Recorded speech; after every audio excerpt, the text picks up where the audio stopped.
Welcome back to the Roots and Branches podcast, where we uncover the history of families who shaped the American South, specifically in my family. I'm your host, Daryl Powell, Dr. Daryl Powell II.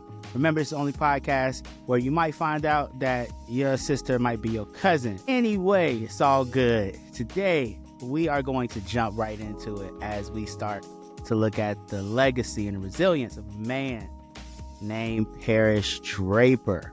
While his life was marked by movement and success, his legacy after death raises some important questions about things that we endure generationally as Black people with wealth and economic challenges, and really looking at, what life was like as the first generation of freed Black people were able to move in South Carolina post-Civil War. So again, we're going back to Barnwell County before it was Bamberg.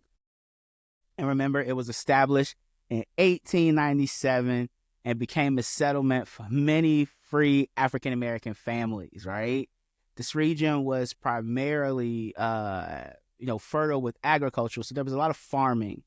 And many freedmen after the Civil War saw opportunities to establish, roots in these areas post-Reconstruction for sharecropping and things of that nature. And as we talked about in episode 2, the presence of the Freedmen's Bureau was very important because it helped free families really negotiate a lot of the things that they would need for land grants and education and all kinds of social struggles.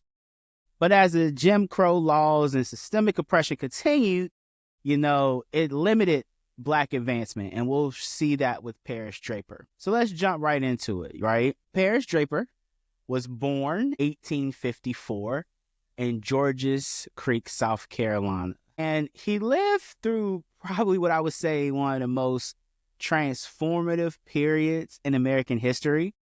As you remember, last week we talked about his father, Thomas Bob Draper, and his mother, Sarah. Paul Draper is one of their sons. He is not the oldest son, but he is the son that's connected more loosely, or not loosely, I should say, to my grandmother. So that's why we're, covering Paris. Anyway, Paul Draper was born into slavery in 1854, but he did not die in slavery. So we see here, he is one of the few, Black people during this time that's kind of reemerging this newfound freedom as African Americans are being born and growing up in a country that is not marred by slavery. He marries Della Dublin in 1877, and by the early 1900s, he was a landowner in Beaufort's Bridge, South Carolina. And this really, assumes that he was a farmer. However, Draper's family and the role of the Freedmen's Bureau is interesting here because Paris was one of 9 children. Like I said, his siblings included Hagar Draper, who we talked about last week, Thomas Draper, and, obviously he's the third oldest. And then we see other siblings like Harry Draper, Millie Draper, and I'm missing Sarah Draper, and Jim Draper, and Robert Draper. And like I said, his family grew up in the time of interesting transition. One of the reasons why the Draper family was able to, I think, move so quickly was the role of the Freedmen's Bureau in the sense of being able to marry and own land. We talked about that in episode 2 last week. But, in 1865, these newly free Black families needed critical resources. They needed help with labor contracts and legal services and marriage documentation and, property claims and education for their families, specifically around literacy. And while we don't have direct records of Paul Draper interacting with the Freedmen's Bureau, we know that the Freedmen's Bureau was actively big in Barnwell County, which later became Bamberg County, and this is where Paris lived. So the Bureau's presence could explain why Paris and his siblings were able to move and marry and own land much faster than other families at the time.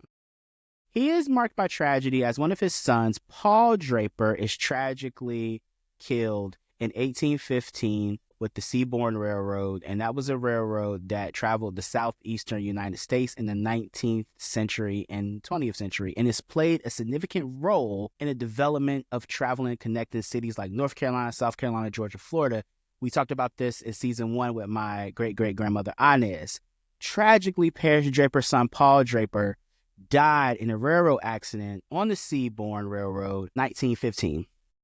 The exact circumstances remain unclear, but like many railroad workers during this time, he likely faced hazardous working conditions and, probably died in an accident. But this had a profound impact on what the Draper family does next, and this is Paris Draper. So, because of Paul Draper's death, Paris Draper was able to get a lump sum of money in the amount of $900.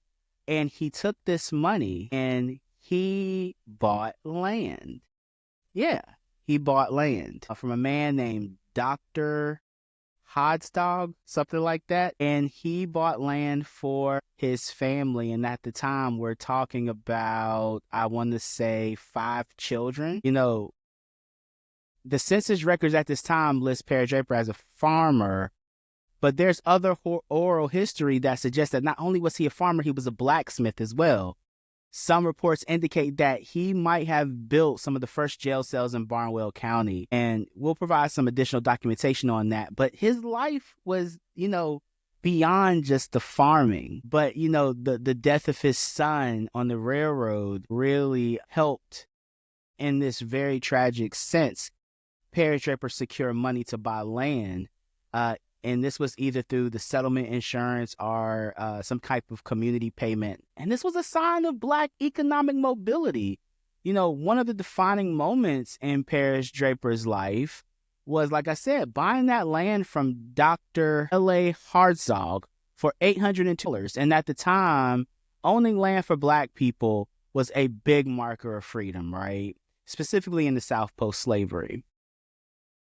And, I think that it's important to really not underestimate the importance of that, because a lot of people, Black people were being exploited by lease ownerships with being sharecroppers, but Paris Draper had a piece of land that was his that made him an independent farmer. And for years, the Draper family lived on this farm, passing it down through generations. But what happened after Paris Draper's death in 1924 reveals a harsh reality that many Blacks faced in the early 20th century. A lot of times people don't realize that in the South, after the Freedmen's Bureau left, Black people were left alone. But in August 31st of 1924, Bridge, Paris Draper died and he passed away. And in the following years of his death, something significant happened where that land that he worked very hard to secure from Dr. L.A.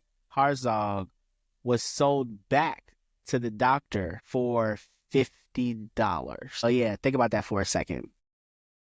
He's a free Black man. He buys land for $802, and then after his death, his wife sells it back, and for a much lower price.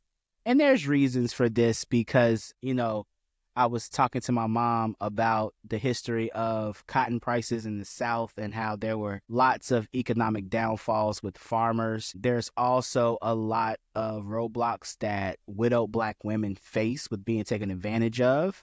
So you can see that probably happening here. And I think it's more important to understand that, some of the systemic problems that we see are not always so sinister as far as like blatant racism, but something as simple as a man working very hard to secure land and then it not being able to stay in his family for whatever reason. And I think that as we start to connect the legacy of my grandmother's father, Gary, we have to look at some of the setup points. And I think Paris Draper is a real good example of how we get to where we are specifically in this region.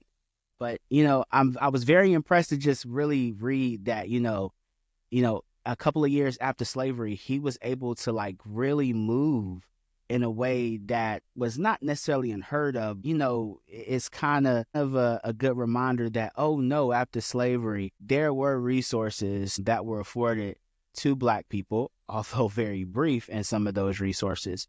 But ultimately, we reached this place where, he is able to marry, have children, buy land. I mean, hell, his son dies and he's able to get a settlement and then turn that into an investment. And I think that what's important to note here is that with some of the savvy that he probably already had from his father, Thomas, and maybe with some of the resources that were afforded by the Freedmen's Bureau, Paris Draper was able to be a man that had some form of a formidable life. Although in the sense of economic value, the family lost the land. And although we don't know why, it is a reality. Why this is important is because Paris Draper has 5 kids, and one of those kids is Sarah Draper. And Sarah Draper goes on to marry a man named Luther Pierce. Yes, we're getting to that point in the story where we're about to transition from Draper to Pierce. And so we will cover that next week on episode. We already on episode 4? Wow, we about halfway done. Hey guys, thank you for joining today's episode. It was a lot today, but I had to get it all out. You should have seen me trying to put this together in less than 15 minutes. And for those who know me, y'all know I like to talk.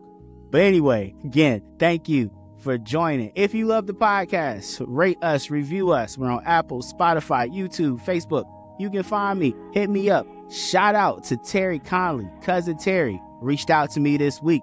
Gave me some dope information that I'm going to share. I'm going to reach out to Terry. There might be a interview here that we can work out. But yes, family, as you listen to this and you're listening to the stories and you got some nuggets that you want to drop me, please drop them because it helps enrich our story. Again, thank you for joining the Roots and Branches podcast. I'm Dr. Powell. And until next week, see you guys later. Peace. Happy Valentine's Day, by the way. Love y'all.